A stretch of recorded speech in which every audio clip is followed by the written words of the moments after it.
I got this Buddha in Thailand for 200 baht, or about $6, but it's worth a lot more than that to me. I wouldn't sell it for $10, $100, or $1,000? Maybe everything does have a price. This painting, Salvator Mundi, was sold for $450 million in 2017 to this man, making it the most expensive artwork ever purchased. At one level, value can be reduced to market economics, supply and demand, rarity, and utility. But then, how much is a tulip worth? In the 1500s in the Netherlands, a tulip was worth as much as a house. I love tulips, but I wouldn't trade in my house for one.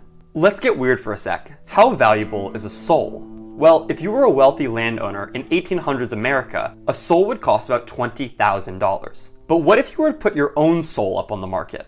Goethe helps us answer this question when Faust sells his soul to Mephistopheles in exchange for unlimited knowledge, wealth, and power. Would you be willing to sell your soul for worldly gain? The famous trolley problem forces us to contend with what and how we value things. Do you value outcomes? Killing one person in order to save 5? Or do you value principles, not intervening and not using people as a means to an end? Let's pull back for a sec.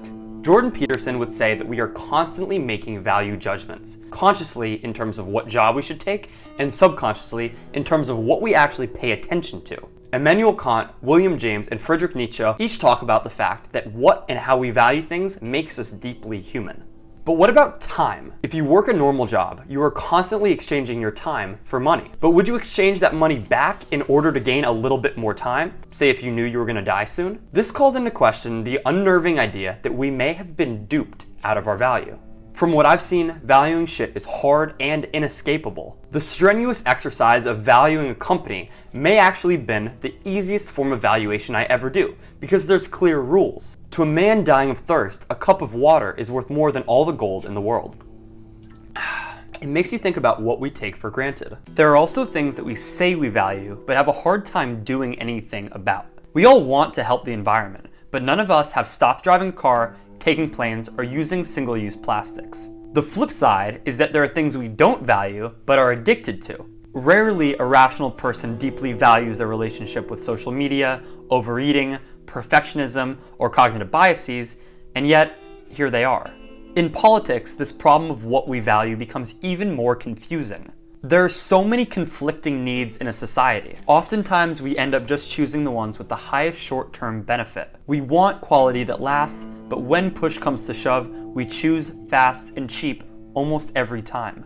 My grandfather loved this book called Zen and the Art of Motorcycle Maintenance. And central to that book is this idea of quality. The author deliberately doesn't provide a clear definition of what quality actually means. Let me read a passage. From the perspective of subject-object science, the world is a completely purposeless, valueless place. There's no point in anything. Nothing is right and nothing is wrong. Everything just functions like machinery. There is nothing morally wrong with being lazy, nothing morally wrong with lying, with theft, with suicide, with murder, with genocide. There is nothing morally wrong because there are no morals, just functions. This is what Nietzsche worried about when he talked about the death of God. I began to see the unbelievable magnitude of what man has lost.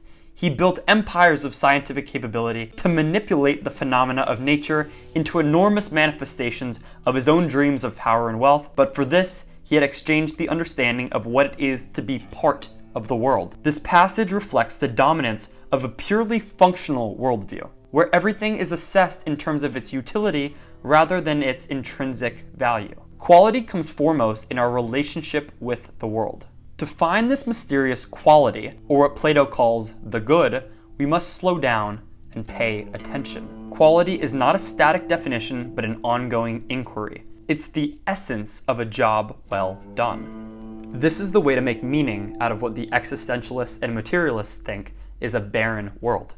This video was meant to call into question the ways in which we are constantly valuing the world around us, and how if you do this absent-mindedly, it can be really dangerous. What and how you value things in a deep sense makes you, you. Thanks for watching. See you next time.